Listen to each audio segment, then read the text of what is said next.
माननीय अध्यक्ष जी। धन्यवाद अध्यक्ष जी। अध्यक्ष जी, विश्वास मत पर जो चर्चा आज प्रधानमंत्री जी के बहुत संक्षिप्त भाषण से शुरू हुई, वो मेरे वरिष्ठ साथी आदरणीय जसवंत सिंह जी के धारदार तर्कों से आगे बढ़ती हुई विभिन्न आयामों को छूती हुई मुझ तक पहुंची है। मैं विश्वास मत का विरोध करने के लिए खड़ी हुई हूं। हर वक्ता ने चर्चा की शुरुआत जनादेश की व्याख्या करते हुए की। दो परस्पर विरोधी व्याख्याएं इस सदन में जनादेश की रखी गई हैं। सत्ता पक्ष का कहना है कि यह जनादेश गठबंधन की सरकार के लिए था, कोएलिशन के लिए था। मेरी ओर से प्रश्न पूछा गया है कि क्या यह जनादेश कांग्रेस के साथ कोएलिशन के लिए था? ये प्रश्न अभी तक अनुत्तरित है। सबको मैं उम्मीद करूंगी कि कल प्रधानमंत्री जवाब देते हुए अपनी बात इससे शुरू करें कि क्या ये जनादेश कांग्रेस के साथ कोएलिशन के लिए था। अध्यक्ष जी, जनादेश की जो व्याख्या चाहें आप स्वीकार करें, लेकिन एक दृश्य जो इस सदन में उपस्थित हो रहा है उसकी अनदेखी आप नहीं कर सकते। आज से पहले इस सदन में एक दल की सरकार होती थी और बिखरा हुआ विपक्ष होता था, लेकिन आज बिखरी हुई सरकार है और एकजुट विपक्ष है। क्या ये दृश्य अपने आप में जनादेश की अवहेलना की खुली कहानी नहीं कह रहा? लेकिन अध्यक्ष जी, ये इतिहास में पहली बार नहीं हुआ जबकि राज्य का सही अधिकारी अपने राज्याधिकार से वंचित कर दिया गया। त्रेता में यही घटना राम के साथ घटी थी। राज तिलक करते करते वनवास दे दिया गया।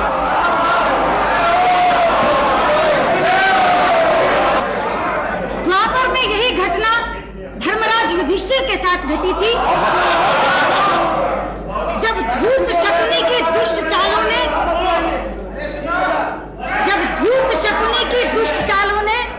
राज्य के अधिकारी को राज्य से बाहर कर दिया था। अध्यक्ष जी, यदि एक मंथरा और एक शकुनी राम और युधिष्ठिर जैसे महापुरुषों को सत्ता से बाहर कर सकते हैं, तो हमारे खिलाफ तो कितनी मंथराएं और कितने शकुनी हम राज्य में बने कैसे रह सकते थे? अध्यक्ष जी, शायद राम राज्य और सुराज्य की नियति ही यही है।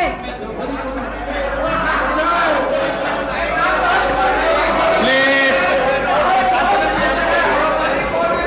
Come on. Don't make your speech so interesting.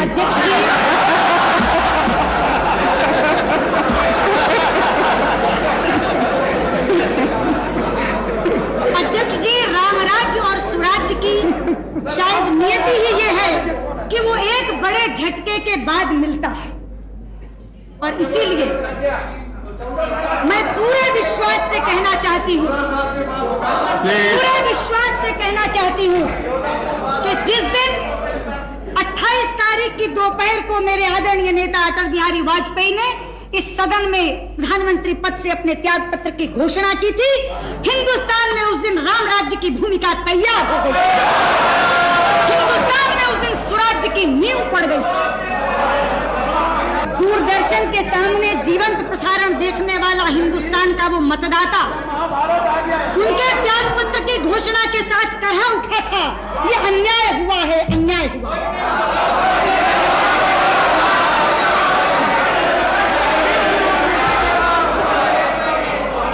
लेकिन अध्यक्ष जी, अन्यायी कभी ये स्वीकार नहीं करता कि वो अन्याय कर रहा है। अन्यायी तो अपने स्वार्थ को सिद्धांत का बाना पहनाकर इस तरह प्रस्तुत करता है जैसे सबसे बड़ा न्याय कर रहा है, और यही इस सदन में घटा।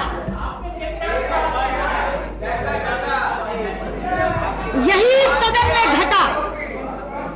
धर्मनिरपेक्षता का बाना पहनकर हम पर सांप्रदायिकता का आरोप लगाकर ये तमाम लोग एक साथ हो गए, एकजुट हो गए। कहा था मेरे नेता ने उस समय, धर्मनिरपेक्षता बनाम सांप्रदायिकता पर राष्ट्रीय बहस होनी चाहिए। चाहते हैं हम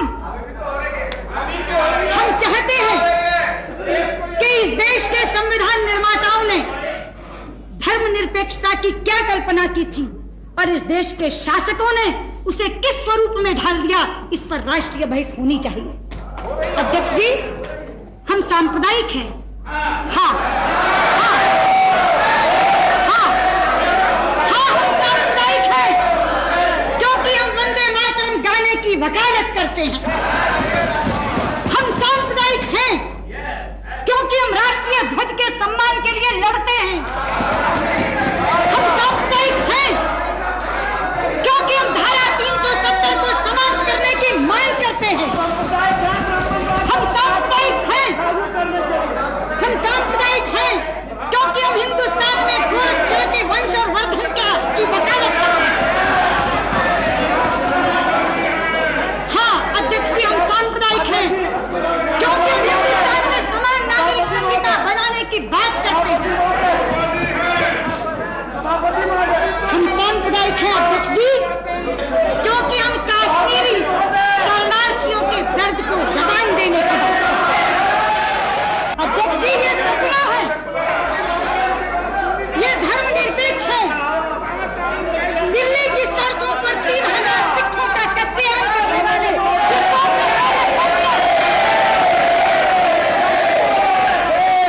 अध्यक्ष जी, आप तो साक्षी हैं। सुनिए भगवती जी, बोलिए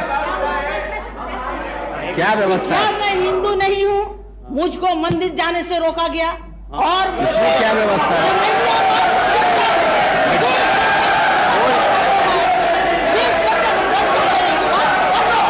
कोई व्यवस्था नहीं है भाई,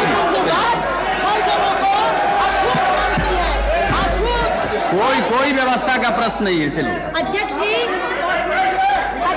मैं भगवती देवी जी की जानकारी के लिए बता दूं, भारतीय जनता पार्टी ने तो राम मंदिर का शिलान्यास एक हरिजन से करवाया था।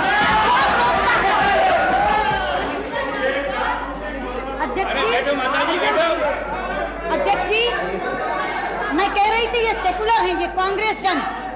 दिल्ली की सड़कों पर 3000 सिखों का कत्लेआम करने वाले ये कांग्रेसमैन सेकुलर हैं और आप बिहार के साक्षी हैं। अध्यक्ष जी, मुस्लिम और यादव का जोड़ बैठा कर माई की राजनीति करने वाले ये जनता दल वाले सेकुलर। हाँ क्या सभापति जी, मैं नहीं जानता कि सदन में कितने अध्यक्ष काम कर रहे हैं। मैं केवल आपसे निवेदन कर रहा था कि कोई सदस्य अगर बोल रहा हो तो दूसरे सदस्यों को कम से कम हमारे जैसे लोगों को ये अनुमति देनी चाहिए कि उनकी बात हम सुन सकें। मैं नहीं जानता किस रोष में ये लोग बोल रहे हैं। आपसे बहुत से रोष वालों को मैंने देखा है, वो रोष उनको नहीं दिखा है। इसलिए मैं तो सभापति जी के लिए कह रहा था, जब सुषमा जी बोल रही हैं तो उनकी बात को सुनना चाहिए और जिनको उत्तर देना हो उनको उत्तर देना चाहिए। हाँ। अध्यक्ष जी, मैं इनके सेकुलर क्रेडेंशियल्स का जिक्र कर रही थी। अध्यक्ष जी, अपने वोट बैंक को खुश करने के लिए निर्दोष राम भक्तों पर गोलियों से भूनने वाले ये सपा वाले सेकुलर, चकमा शरणार्थियों को भगाने वाले और घुसपैठियों को बचाने की वकालत करने वाले ये वामपंथी सेकुलर। सच्चाई तो ये है अध्यक्ष जी कि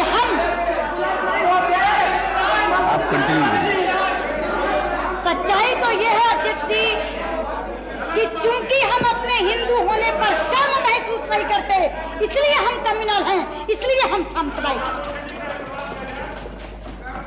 और इस देश में जब तक आप अपने हिंदू होने पर शर्मिंदगी महसूस नहीं करते, आपको इन तथाकथित बुद्धिजीवियों से सेकुलर होने का सर्टिफिकेट नहीं मिल सकता।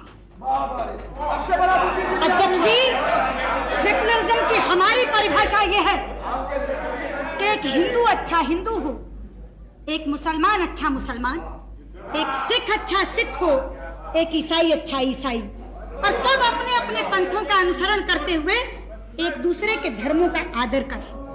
ये हमारी परिभाषा है। लेकिन इनका सेकुलरिज्म हिंदू को गाली देने से शुरू होता है, और अगर आप उस गाली देने के कार्यक्रम में शिरकत नहीं करते तो आप सेकुलर हो ही नहीं सकते। और मैं कहना चाहती हूँ, सरकार या ना सरकार, हमें सेकुलरिज्म की ये परिभाषा मान्य नहीं।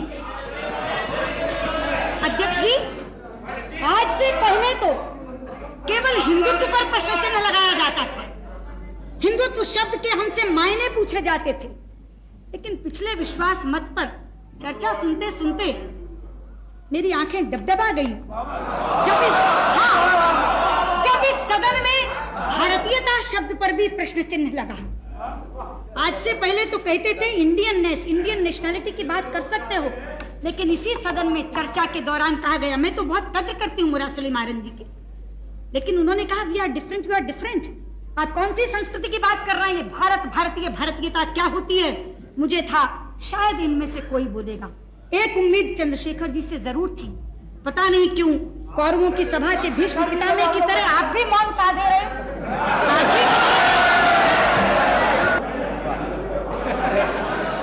अध्यक्ष जी, मैं अपने मित्र मुरासली मारन जी से बहुत अदब से ये कहना चाहूंगी, भारतीयता के माने कहीं पूछने जाने की जरूरत नहीं है। अरे भारतीयता का अर्थ यही है कि भंगड़े से भरतनाट्यम तक सारे नृत्य भारतवर्ष के नृत्य हैं।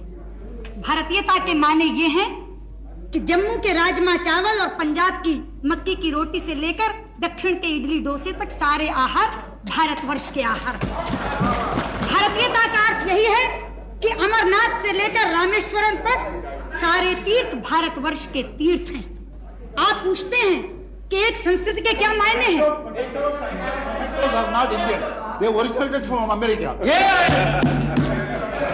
अध्यक्ष जी, एक संस्कृति के मायने यही हैं कि शिव का भक्त अमरनाथ का जल लेकर रामेश्वरम के पैर पखारता है। यह एक संस्कृति के कारण हुआ है कि पश्चिम बंगाल में जन्मे हुए एनसी चटर्जी अपने बेटे का नाम सोमनाथ रखते हैं। यही है एक संस्कृति, यही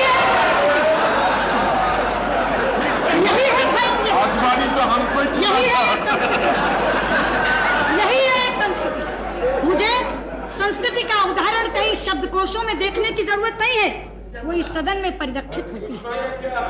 लेकिन अध्यक्ष जी, सवाल ये है कि ये किसी सांप्रदायिकता के नाम पर इकट्ठे नहीं हुए हैं, ये भी एक ओढ़ा हुआ बाना है।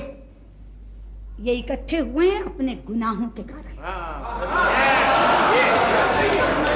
ये इकट्ठे हुए हैं एक दूसरे को बख्श देने की सौदेबाजी के कारण। जी हाँ, ये अपने अपराधों के बेपर्दा होने के भय से इकट्ठे हुए हैं।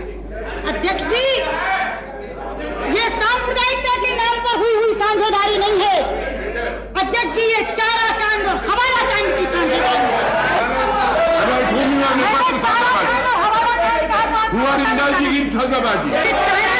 हवाला कांड की साझेदारी है तो सोमनाथ जी को उठना ही नहीं चाहिए, इशारा समझना चाहिए मैं किसकी साझेदारी की तरफ जिक्र कर रही हूँ। अध्यक्ष जी, ऐसे नहीं हुआ कि कॉमन मिनिमम प्रोग्राम में एक शब्द करप्शन के पेंडिंग केसेस के बारे में नहीं है, ये ऐसे ही हो गया। आखिर 4 लोग बैठे, सारी चीजों पर चर्चा हुई, लेकिन पूरे प्रोग्राम में से बोफोर्स गायब है, सेंट किट्स गायब है, जेएमएम गायब है, शुगर स्कैंडल गायब है, पीएसयू डिसइन्वेस्टमेंट स्कैम गायब है।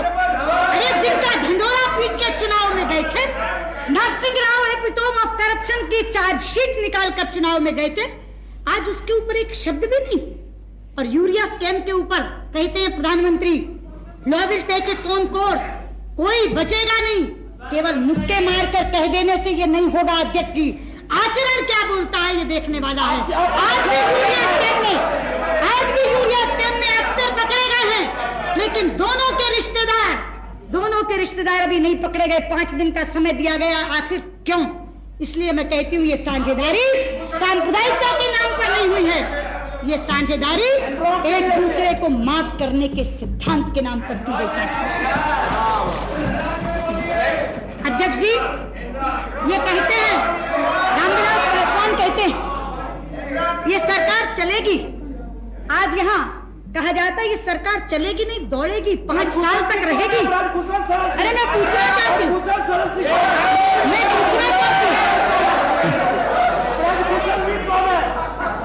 मैं पूछना चाहती हूँ अध्यक्ष जी, आपकी पार्टी का है अंदर जेल में, मैं पूछना चाहती हूँ, मेरे नेता ने तो नहीं कहा, बयान तो पहला बीजू पटनायक का आया, बीजू पटनायक का आया पहला बयान, this government will not last. किस घटक के हैं वो? भाजपा के। बुद्धदेव भट्टाचार्य का बयान आया, हाँ वही मैं कह, बुद्धदेव आचार्य का बयान आया, this government will not last for 6 months। ये किस घटक के हैं? भाजपा के।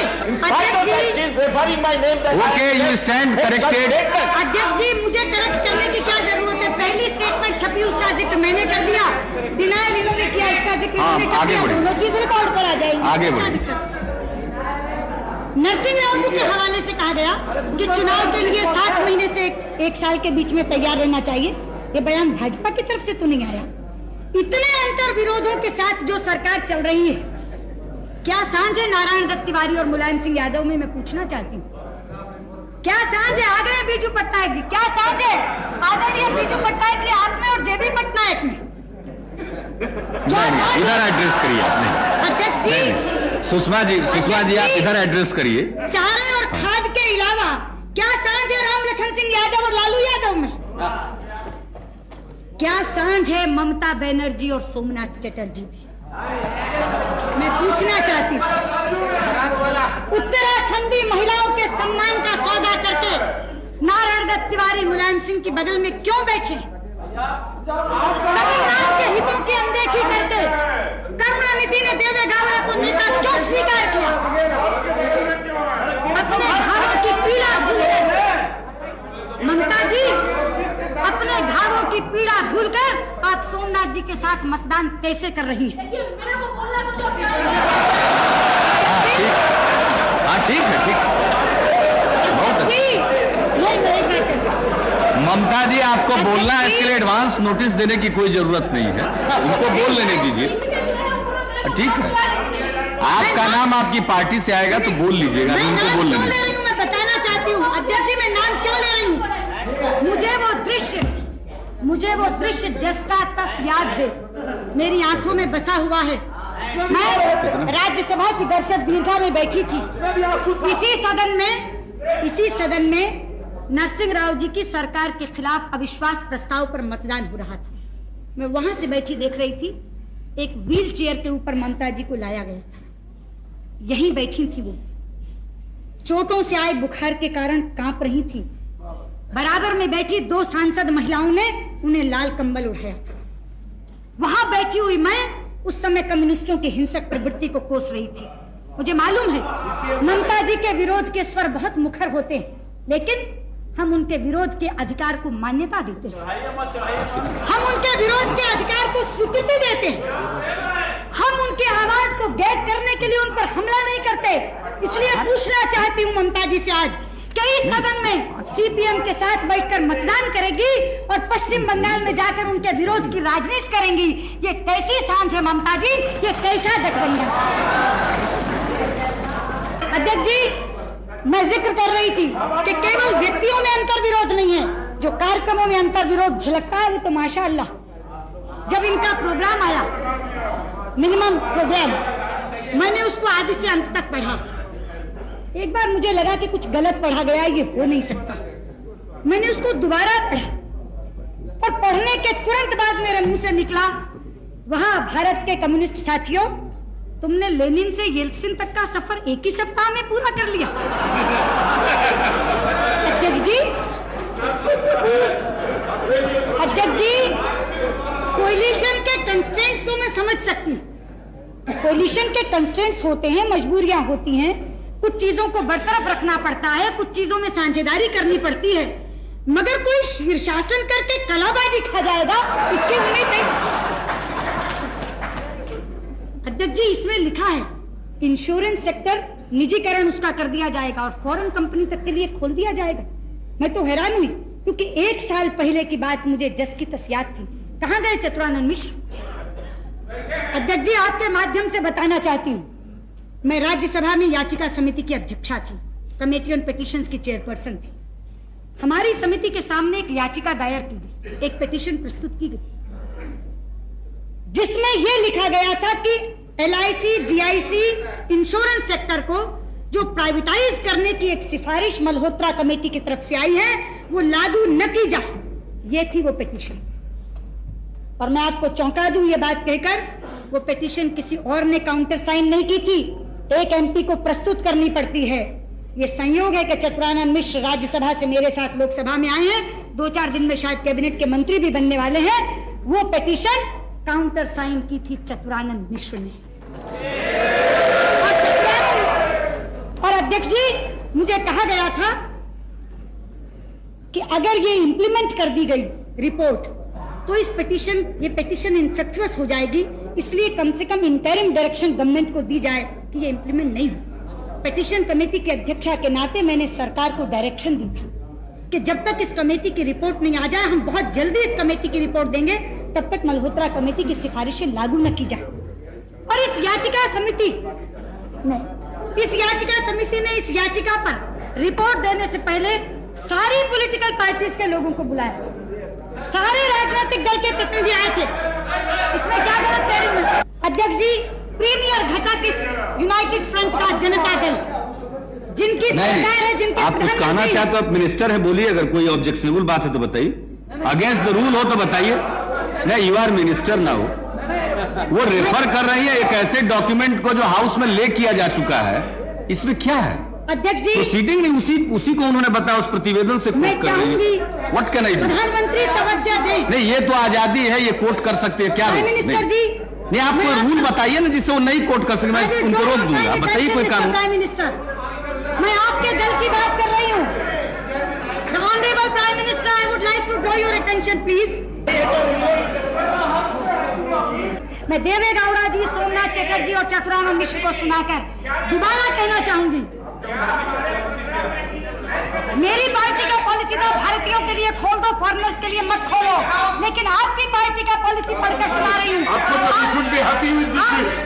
नहीं, मैं तो आपके शीर्षासन की बात कर रही हूँ, जो कलाबाजी खाई है सत्ता की अंधी दौड़ में, मैं उसकी बात कर रही हूँ। मैं इसको केवल ये पढ़ के बता रही हूँ कि सत्ता की दौड़ में मदहोश होकर आदमी इतनी उलटबाजी भी खा सकता है कि 50 साल तक जिन नीतियों को लेकर आपने राजनीति की है, आज वो राजनीति टोटल की टोटल, एब्सोल्यूट की एब्सोल्यूट आप छोड़ देंगे सिर्फ इसलिए कि सत्ता लोलुपता की दौड़ में या एंटी बीजेपी स्टांस के अंदर आपको कांग्रेस के साथ बैठना है, आपको जनता दल के साथ बैठना है। इसलिए मैं आपसे कह रही हूँ अध्यक्ष जी, यहाँ सदन में ये छोड़ सकते हैं, लेकिन बाहर जब अपने अपने क्षेत्रों में जाएंगे, इनका कार्यकर्ता इन्हें छोड़ने नहीं देगा और ये अंतर विरोध इस सरकार को गिराने का कारण बनेंगे। रामविलास पासवान कहते, शरद यादव अभी कह रहे थे नहीं ये सरकार तो चलेगी, नरसिंह राव जी ने आज कह दिया चलेगी। अरे भाई, नरसिंह राव तो मौन साधे बैठे हैं, भूमिका निभा रहे हैं ये, और ये शरद पवार की भूमिका नहीं निभा रहे, ये ललिता पवार की भूमिका निभा रहे। मैं भाई शरद यादव से कहना चाहूंगा, Lalita Pawar, What is unacceptable? If it is her experience about him, why to be आपका बहुत बहुत धन्यवाद चंद्रशेखर जी, आपका बहुत बहुत प्यार है।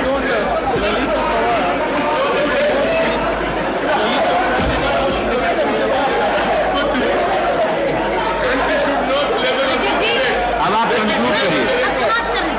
मैं इसलिए भाई शरद यादव से कहना चाहूंगी कि ये प्रयोग नया नहीं है।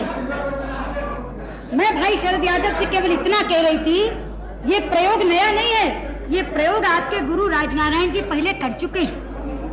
20 दिन के अंदर कांग्रेस ने समर्थन वापस लिया था और मेरे आदरणीय नेता चंद्रशेखर जी बैठे, 4 महीने के अंदर इनसे समर्थन वापस लिया था। आप किस आधार पर विश्वास कर रहे हैं? किस आधार? आपके विश्वास का कोई आधार होना चाहिए। इतिहास से भी कुछ नहीं सीखा।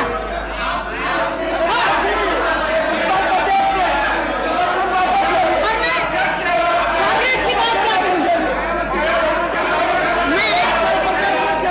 मैं कांग्रेस की बात क्या करूं?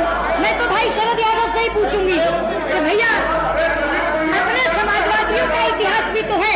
अभी कह रहे थे शरद यादव, डॉक्टर लोहिया यहाँ पर थे, डॉक्टर लोहिया थे। समाजवादियों के पास तो डॉक्टर लोहिया की 2 रेडीमेड उक्तियां सरकार बनाने और सरकार गिराने के लिए हर समय मौजूद हैं। पहली, डॉक्टर लोहिया ने कहा था कांग्रेस को हराने के लिए शैतान से भी हाथ मिलाना चाहिए। और दूसरी, कहे थे डॉक्टर साहब, सुधरो या टूटो। तो अध्यक्ष जी, अब तो कांग्रेस की जगह भाजपा को फ्रेम में रखकर शैतान से हाथ मिलाने की वकालत कर रहे हैं शरद जी। मगर थोड़े दिन की बात है, जब होगा सुधरो या टूटो, और हो भी क्यों नहीं शरद यादव, बहुत सही बात है। 65 लाख वाले मंत्रिमंडल में और 3 लाख वाले बंडल में, तो क्यों नहीं बोलेंगे, क्यों नहीं बोलेंगे। निश्चित तौर पर चंद दिनों की बात है जब ये होगा सुधरो या टूटो। इसलिए मैं एक बात कहकर अपनी बात समाप्त करना चाहूंगी अध्यक्ष महोदय, कि ये जो कहा जा रहा है कि सरकार 5 साल चलेगी, 5 साल चलेगी, नहीं अध्यक्ष ji, this political orchestra will disperse even before the show begins. They are so used to singing their own tunes.